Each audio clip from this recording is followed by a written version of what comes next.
तो आप सभी साथियों को बहुत बहुत नमस्कार। एक बार फिर से इस नए सेशन में आपका स्वागत है। अभी आपने पिछले सेशन में हमारे सफल साथियों को सुना, और जब ऐसे सफलता पाए हुए साथियों को जब हम सुनते हैं तो हमारे अंदर एक उत्साह आता है, एक आत्मविश्वास आता है, और जैसी तैयारी उन लोगों ने की है वैसी तैयारी करके हमें भी सफल होने के लिए एक प्रेरणा मिलती है। इसीलिए मैं कोशिश करते रहता हूँ कि ऐसे सफल साथियों को ताज़ा ताज़ा, आज रिजल्ट निकला आज ही हम लोग उनसे चर्चा करके हम जो है चाहते हैं कि उनकी बात जो है सुन ली जाए, क्योंकि एकदम समय का महत्व होता है ना। तो आशा करता हूँ कि आप सभी बेहतरीन होंगे, शानदार होंगे और अपनी तैयारी अच्छे से कर रहे होंगे। तो आज के सेशन में मैं आपका स्वागत करता हूँ। चंदन जी नमस्कार कर रहे हैं, सभी साथियों को नमस्कार। और आरिफ जी नमस्ते कर रहे हैं, गुड इवनिंग कर रहे हैं। तो सभी साथियों को एक बार पुनः नमस्कार। और आज के सेशन में हम लोग चर्चा करेंगे डीबीयू। डीबीयू तो ये नया जब कोई टर्मिनोलॉजी आता है या बैंकिंग में नया जो डेवलपमेंट आता है, उसको जानने की जो प्राथमिक जिम्मेदारी हमारी होती है कि जब भी कोई नया बैंकिंग में एक टर्मिनोलॉजी आती है या बैंकिंग कोई नई नई योजना आती है भारत सरकार की ओर से या रिजर्व बैंक ऑफ इंडिया की ओर से, तो हमें उसको जानना होता है। क्योंकि जो मैनेजमेंट या आईबीपीएस की अपेक्षा रहती है कि जो भी नई योजनाएं लाई गई उनके बारे में वो प्रमोशन एग्जाम में उसको उसके सवाल पूछते हैं, ताकि जो एस्पिरेंट हैं जो प्रमोशन के लिए भाग लिए हैं उनकी अपेक्षा रहती है कि इसके बारे में आपको जानकारी हो। तो आज के इस टॉपिक में हम लोग बात करेंगे डीबीयू, जिसको डिजिटल बैंकिंग यूनिट्स कहा जाता है। तो पहला तो एक ही बात ये भी आ गई कि डीबीयू का फुल फॉर्म क्या है, ये पूछा जा सकता है। तो अभी देखिएगा आप, उदारीकरण, वैश्वीकरण और डिजिटल जो तकनीक है, डिजिटलाइजेशन, ये चल रहा है, तकनीकीकरण। तो ये चीजें अभी जो है बहुत ही इम्पोर्टेंट हैं। आप पूरे देश में देखिए डिजिटल इंडिया और डिजिटल बैंकिंग की ओर काम कर रहे हैं। तो इसी कड़ी में जो एक नई योजना लॉन्च की गई है उसको है डीबीयू कहते हैं, इसको बोलते हैं digital banking, digital banking units कहते हैं। और ये जो हमारा देश जो आज़ादी का अमृत महोत्सव मना रहा है, तो आज़ादी के अमृत महोत्सव पर जो भारत सरकार की विभिन्न योजनाएं जो अभी चल रही हैं, सरकार ने आम बजट देश में जो अभी पेश किया 2022 के लिए, देश की आज़ादी के 75 साल पूरे होने के उपलक्ष्य पर जो हमारे वित्त मंत्री हैं श्रीमती सीतारमन जी ने ये जो डिजिटल बैंकिंग यूनिट्स है इसके बारे में जिक्र किया था बजट में, और उनकी घोषणा की थी कि सरकार आम बजट 2022 में देश की आज़ादी के 75 साल पूरे होने के उपलक्ष्य पर कम से कम 75 जिलों में 75 ऐसी यूनिट स्थापित करने की घोषणा की थी। तो डिजिटल बैंकिंग यूनिट से एक नई परिकल्पना जो आरबीआई के ने गाइडलाइन जारी किया है, इससे ग्राहकों को क्या फायदा होगा, डिजिटल बैंकिंग यूनिट स्थापित करने के पीछे का मकसद क्या है, डिजिटल बैंकिंग सिनारियो को और बूस्टअप करना, उनकी सेवाओं को और विस्तारित करना, जनमानस की तरफ इसका पटल खोलना, ये सारी चीजें जो हैं आज इस सेशन में हम लोग जो है सीखेंगे। तो डिजिटल बैंकिंग यूनिट्स के लिए आरबीआई ने क्लियर गाइडलाइन जारी कर दिए हैं, क्योंकि बैंकों में जो डिजिटल बैंकिंग यूनिट्स खुलेंगे उनमें कौन सी सेवाएं हो सकती हैं, खाते खोले जा सकते हैं, cash withdrawal, deposit, KYC update, loan, शिकायत, ये तमाम चीज़ें सर्विसेज जो हैं वो शामिल होंगी, और इसके बारे में अभी हम लोग यहाँ पर पढ़ेंगे। तो भारतीय रिजर्व बैंक ने जो मौजूदा बैंक जो लगातार जो डिजिटल बैंकिंग यूनिट्स जो अभी खोलेंगे उनमें से किसको ये पावर दिया है, कौन खोलेंगे, क्या क्या सेवाएं मिल सकती हैं, और ये तमाम चीज़ें जो है हम लोग आज के सेशन में जो है इसमें पढ़ेंगे। तो आइए सबसे पहले जानते हैं कि डिजिटल बैंकिंग यूनिट जो है ये है क्या। तो डिजिटल बैंकिंग आज के लिए एक इमर्जिंग ट्रेंड है। इमर्जिंग बैंकिंग के तौर पे डिजिटल बैंकिंग को देखा जा रहा है, साथ ही साथ प्रीफर्ड बैंकिंग है ना। अभी देखिए हमारे इधर संतोष जी हैं, सुमित जी हैं, और भी बहुत सारे साथी, मुकेश जी कह रहे हैं मेरा प्रमोशन नहीं हुआ जेआरजीबी से, रिटर्न एग्जाम बहुत ही अच्छा गया था, पता नहीं किस कारण कमी रह गई, थोड़ा मैं फ्रस्ट्रेटेड हूँ। कोई बात नहीं मुकेश जी, ये सफलता मिलेगी। थोड़ा सा फिर से तैयार होइए और फिर से हम लोग अच्छे से उसको अलग से आपके लिए स्ट्रेटजी बना के तैयारी कराएंगे। ऐसे दुख तो होता है जब रिजल्ट नहीं आता है, लेकिन कोई बात नहीं, ऐसे हिम्मत रखना होता है, चीज़ों को जो है और अच्छे से तैयारी करके फिर से मैदान में आने की ज़रूरत होती है। तो यहाँ पर हम डिजिटल बैंकिंग यूनिट्स की बात कर रहे थे कि रिजर्व बैंक ने एक नई जो यूनिट्स खोले जाने के लिए गाइडलाइन जारी किए हैं, उसका नाम है डिजिटल बैंकिंग यूनिट्स। और इनको इमर्जिंग बैंकिंग के तौर पे देखा जा रहा है, प्रीफर्ड बैंकिंग सर्विस के तौर पे देखा जा रहा है, डिलीवरी चैनल बैंकिंग के तौर पे देखा जा रहा है भारत में। देखिए अभी अब सभी हम लोग जो हैं आज के जनरेशन को देखिए, सब मोबाइल बैंकिंग पसंद करते हैं, बैंक जाना कम पसंद करते हैं, सबके फिंगर टिप से मोबाइल बैंकिंग या डिजिटल बैंकिंग हो जाए, ये जो है आप अभी प्रिफर्ड बैंकिंग सर्विसेज है। और इन सबको मद्देनजर रखते हुए रिजर्व बैंक ऑफ इंडिया ने एक प्रोग्रेसिव मेजर लिया है, to improve availability of digital infrastructure for banking services. तो देखिए digital banking has emerged as the preferred banking services delivery channel in the country। जो आज का जो बैंकिंग डिजिटल बैंकिंग सर्विस है उसको preferred banking services delivery channel मानते हुए Reserve Bank of India has taking progressive measure to improve availability of digital infrastructure for banking services. तो Reserve Bank of India ने ये सर्विसेज जो digital banking services को और इम्प्रूव करने के लिए एक ऐसी आउटलेट खोलने का परमिशन दे दिया है जहां पर डिजिटल इंफ्रास्ट्रक्चर होगा बैंकिंग सर्विसेज के लिए। मतलब अभी जहां पर हमारे संतोष जी, पल्लवी जी, ये बहुत सारे साथी, अनिश जी, आरिफ जी जो काम करते हैं, ऐसी जगह में वो जो शाखा में वहां पर डिजिटल इंफ्रास्ट्रक्चर रहेगा, वहां टैब रहेगा, वीडियो केवाईसी होगी, कस्टमर सेल्फ सर्विस पॉइंट होंगे, सारी चीजें होंगी। ऐसे यूनिट की स्थापना के लिए आरबीआई ने द्वार खोले हैं और परमिशन दिए हैं। अब इसके पीछे का ऑब्जेक्टिव देखिए, ऑब्जेक्टिव क्या है। तो ऑब्जेक्टिव ये तो है कि पूरे डिजिटल इंडिया है और चीज़ों को विस्तारित करने के लिए डिजिटल तौर पे सरकार जो है एक महत्वाकांक्षी योजना के तहत फाइनेंशियल इंक्लूजन, घर घर बैंकिंग और तमाम चीज़ें सुविधाएं डिजिटल मोड के माध्यम से पहुंचाने के लिए, ताकि उनको अफोर्डेबल बैंकिंग सर्विसेज, सुविधाजनक बैंकिंग सर्विसेज जो है पहुंच पाएगा, इसके लिए प्रतिबद्ध है और उसके लिए काम कर रही है। तो इसका ऑब्जेक्टिव क्या है? As a part of efforts to accelerate and widen the reach of digital banking services. इसका ऑब्जेक्टिव क्या है कि जो प्रयास सरकार कर रही है या बैंक कर रहे हैं उसको एक बड़ा दायरा देने के लिए, उस सर्विसेज को और बढ़ाने के लिए और विस्तारित करने के लिए एक एफर्ट्स है। और इसी एफर्ट्स को देखते हुए the concept of digital banking units is being introduced by reserve Bank of India. तो अप्रैल 2022 में, 7 अप्रैल 2022 को जो डिजिटल बैंकिंग सर्विसेज को और ज़्यादातर लोगों तक पहुंचाने के लिए, बेहतर तरीके से पहुंचाने के लिए और उसकी सेवाएं विस्तारित करने के लिए डिजिटल बैंकिंग यूनिट्स को इंट्रोड्यूस किया है। और ये जो डिजिटल बैंकिंग यूनिट्स होंगे, और ये किस लिए होंगे? फ्यूचर इलेक्ट्रॉनिक बैंकिंग, जो भी बैंकिंग सर्विसेज हैं उनको इलेक्ट्रॉनिक मोड पे, डिजिटल मोड पे एग्जीक्यूट करने के लिए, ताकि उनके जो फाइनेंशियल्स हैं, फाइनेंशियल बैंकिंग है, ट्रांजैक्शंस हैं, सर्विसेज हैं, सारी चीजें ऑनलाइन तरीके से कस्टमर को मिल सके एक ही जगह पे, एक प्लेटफॉर्म पे। तो ये सारी सुविधाएं एक इंफ्रास्ट्रक्चर प्रोवाइड करने के लिए बैंकों को परमिशन दिया है। सो the digital banking refers the present and future electronic banking services provided by a licensed bank for execution of financial banking and other transaction instrument through electronic devices, equipment over websites, that is online banking।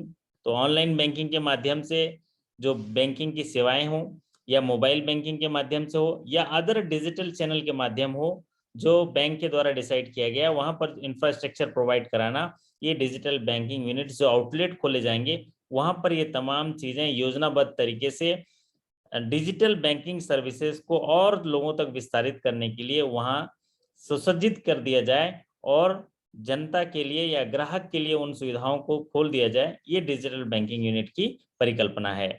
So which involves significant level of process automation and cross institutional services capability। ये automation होगा, customer आएगा, खुद अपना digital banking services लेगा और चला जाएगा, human intervention नहीं रहेगा, यहाँ डिजिटल इंटरेक्शन होगा, उनको गैजेट मिलेंगे वहां पर, और इन्हांस टेक्निकल आर्किटेक्चर के माध्यम से जो डिफरेंशिएटेड बिजनेस मॉडल स्ट्रेटजी उनको देखने के लिए मिलेगा। अभी जब वो शाखा में आता है तो आपसे इंटरेक्ट करता है, लेकिन जो डिजिटल बैंकिंग यूनिट्स में वो सारे इंफ्रास्ट्रक्चर रहेंगे जिसमें से वो अपनी बैंकिंग सेवाएं लेगा। अब देखते हैं जो डिजिटल बैंकिंग यूनिट्स है, डिजिटल बैंकिंग यूनिट्स है, ये कौन सा पॉइंट होगा? ये एक ऐसा पॉइंट होगा जैसे अभी हम बैंकिंग सेवाएं विस्तारित कर रहे हैं, तो ये जो बैंकिंग सेवाएं विस्तारित कर रहे हैं वो अपनी अपनी शाखाओं के माध्यम से, हम लोग कस्टमर आते हैं शाखा पे और वहां पर सेवाएं विस्तारित करते हैं। लेकिन ये जो डिजिटल बैंकिंग यूनिट्स के लिए आरबीआई ने बोला है कि एक स्पेशलाइज्ड फिक्स पॉइंट होगा business unit, a specialized fix business unit hub housing certain minimum digital infrastructure for delivering digital banking products and services as well as servicing existing financial product and services digitally।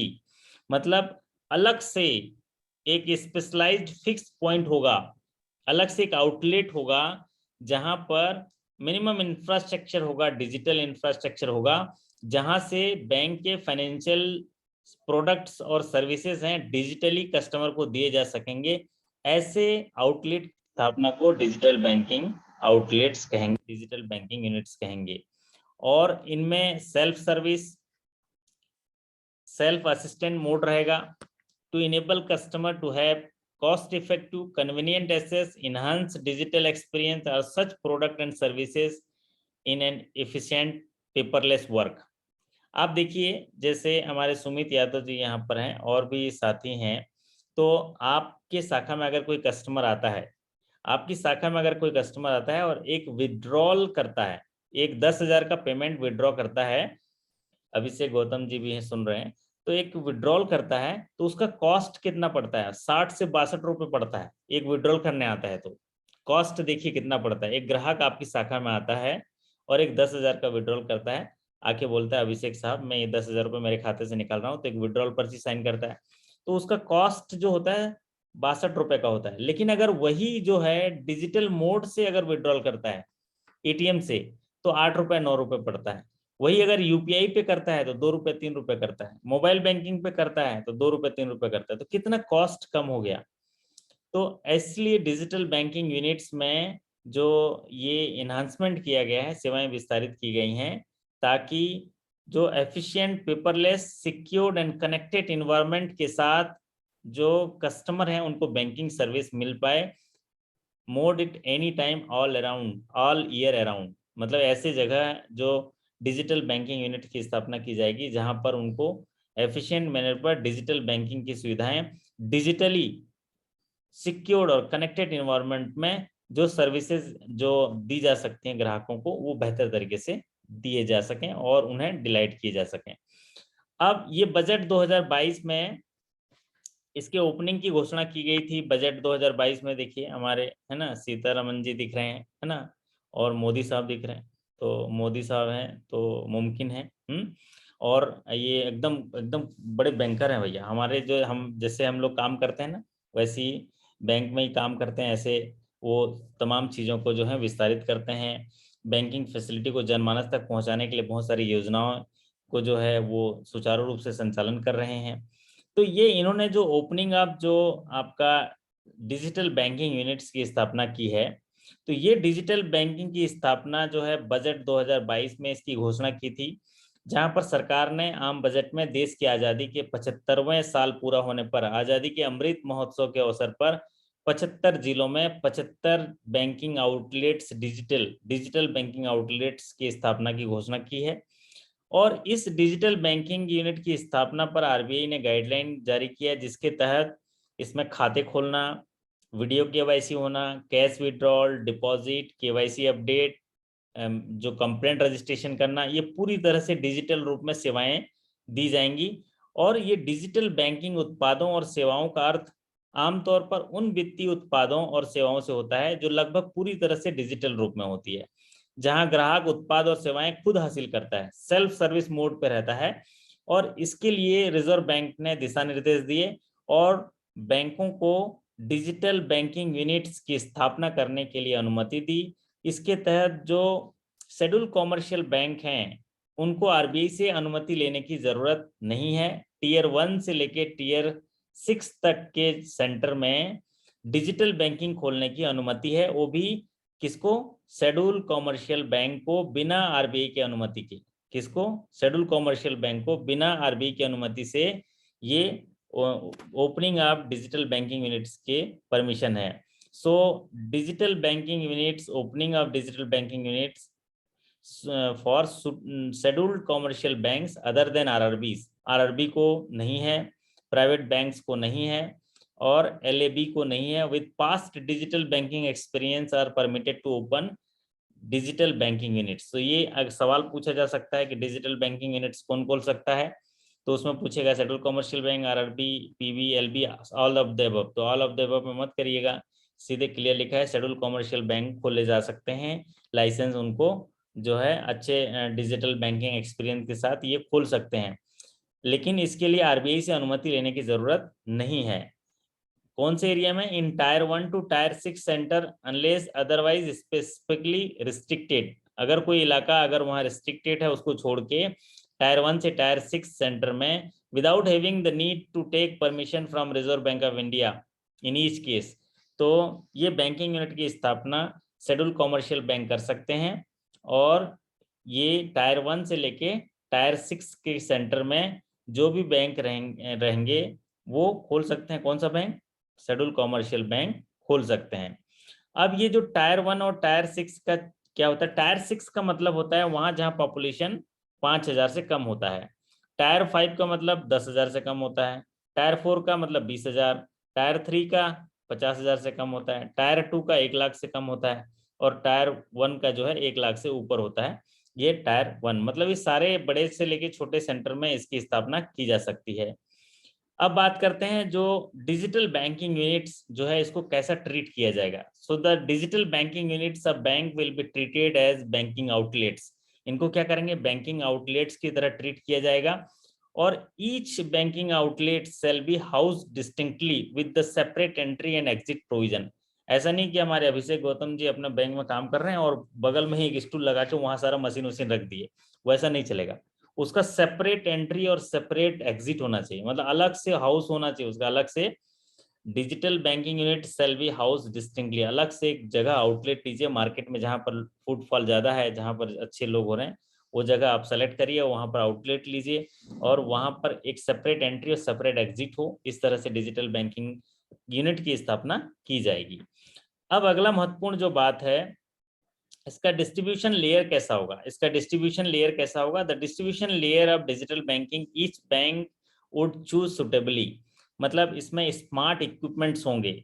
Smart equipments होंगे भाई, bank to bank differ करेगा, जैसे सभी bank का अलग अलग colour का ATM होता है, अलग अलग डिजाइन का होता है। तो bank to bank would choose suitably, bank खुद चूज करेगा कि उसका आउटलेट अच्छा रहेगा, है ना अभिषेक जी? अगर आपका आउटलेट अच्छा रहेगा तो कस्टमर को अट्रैक्ट कर पाओगे आप।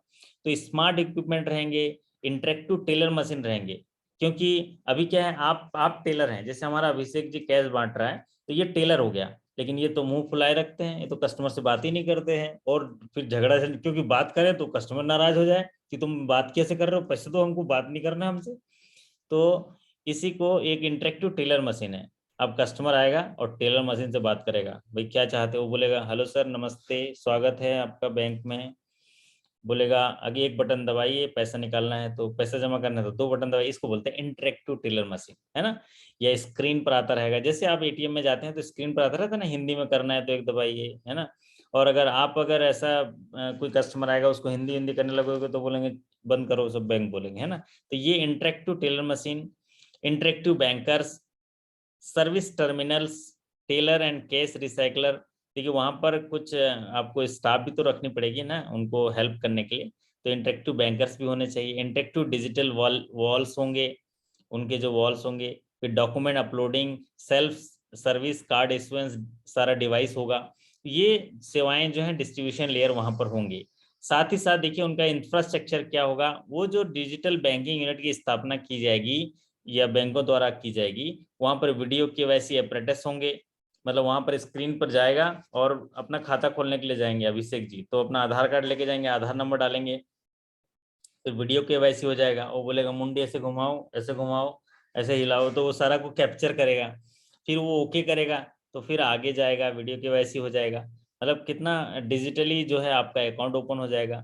So video KYC, secured and connected environment, use of own device for digital banking, सारा जो सिक्योर्ड रहेगा, कनेक्टेड इन्वायरमेंट रहेगा, क्यों, वाईफाई जियो फाइबर लगा होगा, टॉप स्पीड में चल रहा होगा, ऐसा नहीं जैसे अपन लोग को मोबाइल जैसे हैं हेलो हेलो कर रहा है, वैसा नहीं, तो क्लियर रहेगा।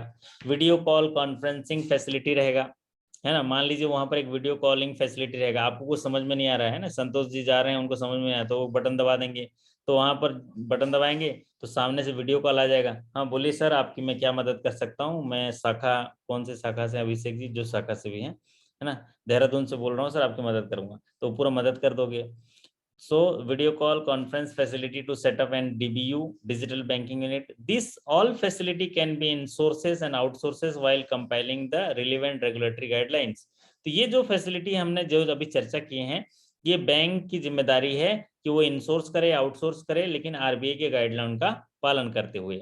अब इसमें देखिए क्या क्या सेवाएं हो सकती हैं। लाइबिलिटी साइड देखिए क्या क्या होंगी। लाइबिलिटी मतलब क्या होता है, जमा वाला साइड में, जहां पर पब्लिक आता है और अपनी अपनी जो जमा पूंजी हमको देके जाता है, तो हमारी लाइबिलिटी हो गई। तो हमारी लाइबिलिटी प्रोडक्ट में क्या क्या काम कर सकते हैं, अकाउंट ओपनिंग कर सकते हैं, सेविंग बैंक अकाउंट ओपन कर सकते हैं, करंट अकाउंट ओपन कर सकते हैं, फिक्स डिपॉजिट, रिकरिंग अकाउंट, तो ये बस सारे अकाउंट तो खोल ही लेंगे यहाँ पर, फिर कौन जाएगा ब्रांच, सब यहीं से खोल लेंगे, बशर्ते उनका सारा जो वीडियो केवाईसी का डॉक्यूमेंट भी सही होगा।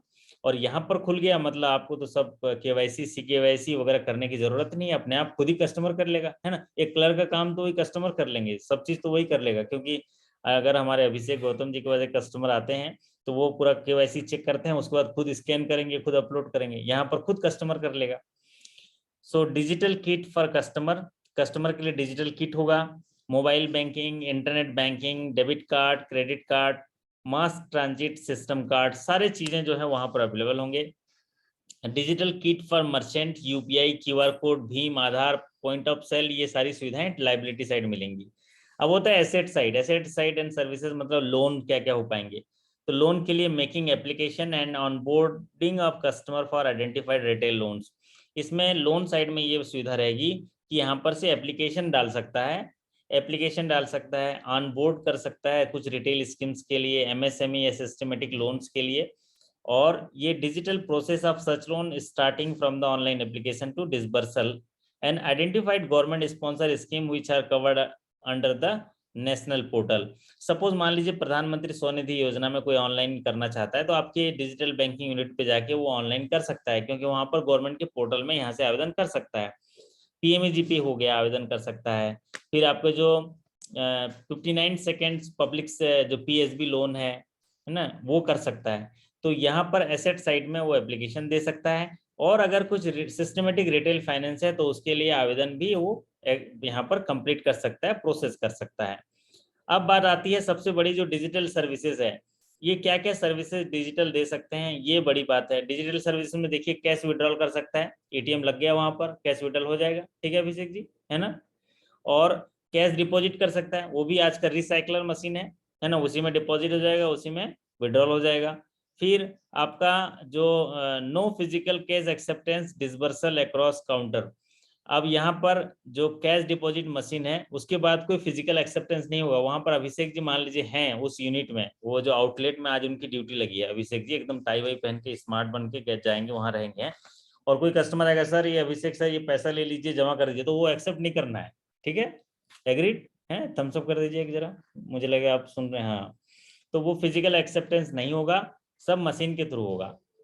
और पासबुक प्रिंटिंग होगा, system generated, internet banking, chaos, है ना, और आपका चेकबुक रिक्वेस्ट होगा, online processing of various standing instruction होगा, ट्रांसफर ऑफ फंड होगा, एनईएफटी होगा, आरटीजीएस होगा, ये तमाम सुविधाएं डिजिटल बैंकिंग यूनिट के माध्यम से होंगी। आपकी केवाईसी अपडेट करनी है, पर्सनल डिटेल अपडेट करनी है, और लॉजिंग ऑफ ग्रीवेंसेस डिजिटली। आपको अगर किसी शाखा से परेशानी है, आपके खाते से कोई शिकायत है, SMS चार्ज ज़्यादा कट गया है, कोई चार्ज कट गया है, कोई भी इशू है आपके, जो आपकी सर्विसेज में कमी है, तो आप उसको ग्रीवेंसेस लॉन्च कर सकते हैं। उसका एक्नॉलेजमेंट मिलेगा और उसका ट्रैकिंग भी मिलेगा कि आपने शिकायत करी तो शिकायत अभी किस कंडीशन पे है, रिजॉल्व हो गई, अंडर प्रोसेस है, सब दिखेगा। अकाउंट ओपनिंग कियोस्क होंगे, वहां पर अकाउंट ओपन हो जाएंगे। फिर साथ में वीडियो KYC, जैसे कि हमने चर्चा किए थे, KYC वीडियो KYC की फैसिलिटी हो जाएगी। साथ ही जो digital onboarding of customer for scheme such as, digital boarding क्या होता है कि अगर कोई ग्राहक आता है और गवर्नमेंट स्पॉन्सर स्कीम, जो हम लोग ज्यादातर गांव में कैंप लगा के करते हैं, है ना अभिषेक जी, कैंप लगा गांव में जाते हैं और सरपंच के घर में बढ़िया सरपंच को बुलाते हैं, खटिया लगाओ, और सब बोलते हैं गांव वाले, तो कुछ वो ना नगाड़ा वगैरह बजा के, एक कोटवार होता है, सबको बुला लेता है और बोलता है किसके किसका अटल पेंशन योजना नहीं है या PMJJY नहीं है, सब कर लो। तो वहीं बैठ के हमारा अभिषेक जो है खूब मेहनत करके भरता है। लेकिन ये डिजिटल आउटलेट में क्या होगा, ये जो डिजिटल बैंकिंग आउटलेट्स में सारे ये ऑनबोर्ड हो जाएंगे। अटल पेंशन योजना खुद आके ले लेगा कस्टमर, है ना, प्रधानमंत्री जीवन ज्योति बीमा योजना, प्रधानमंत्री सुरक्षा बीमा योजना, सब इनरोल कर लेगा और पूरा काम कर लेगा। तो है ना बहुत शानदार बात ये डिजिटल बैंकिंग ऑन बोर्ड का। तो ये एक शानदार योजना जो है भारत सरकार ने आज़ादी के अमृत महोत्सव पर ये देश को समर्पित किया है, या बैंकों को आदेश दिया है, गाइडलाइन जारी किए हैं कि जो भी शेड्यूल कॉमर्शियल बैंक हैं वो ग्राहकों को डिजिटल बैंकिंग की सेवाएं डिजिटल तौर पर पहुंचाने के लिए और अपनी सेवाओं को और विस्तार से जनता तक पहुंचाने के लिए, सरल करने के लिए और कॉस्ट इफेक्टिव एंड कंफर्ट बनाने के लिए ये डिजिटल बैंकिंग यूनिट की स्थापना की है, जिसके तहत 75 जिलों में कम से कम 75 डिजिटल बैंकिंग यूनिट की स्थापना के लिए बजट में घोषणा की थी। और ये कॉमर्शियल बैंक को जो है, ये शेड्यूल कॉमर्शियल बैंक को अनुमति दी गई है कि वो बिना रिजर्व बैंक से अनुमति लिए इस शाखाओं को खोल सकते हैं, बशर्ते इसके लिए आउटलेट्स अलग होने चाहिए। तो आशा करता हूं कि आज के सेशन में आपको एक छोटा सा टॉपिक डिजिटल बैंकिंग यूनिट्स के बारे में अच्छे तरीके से जानकारी मिल गई होगी। जिंदगी को आसान नहीं, बस खुद को मजबूत बनाना होता है। सही समय कभी नहीं आता है, कभी भी सही समय नहीं होगा। आज लग रहा होगा कि यार एक समय कम है, लेकिन कल भी यही लगेगा। तो हमको खुद को मजबूत बनाना है, और ये जो भी चेंजेस हो रहे हैं, जो भी नई परिवर्तन हो रहे हैं, उसके लिए हमको भी परिवर्तित करना है, हमको भी जो है तैयार होना है। और बैंकिंग में वर्तमान बैंकिंग के साथ, इमर्जिंग बैंकिंग के साथ, प्रिफर्ड बैंकिंग सर्विस, जिसको डिजिटल बैंकिंग सर्विस कहते हैं, उसके लिए पूरी तरह से तैयार होना है ग्राहकों के साथ, और उसको सेवाओं को विस्तारित करना है। आप सभी के उज्जवल भविष्य की कामना करते हुए, आपके सफलता और सकुशलता की कामना करते हुए आपसे विदा लेता हूं। फिर मुलाकात करेंगे कल एक नए सेशन में। तब तक के लिए आपका धन्यवाद, नमस्कार, thank you so much, good night.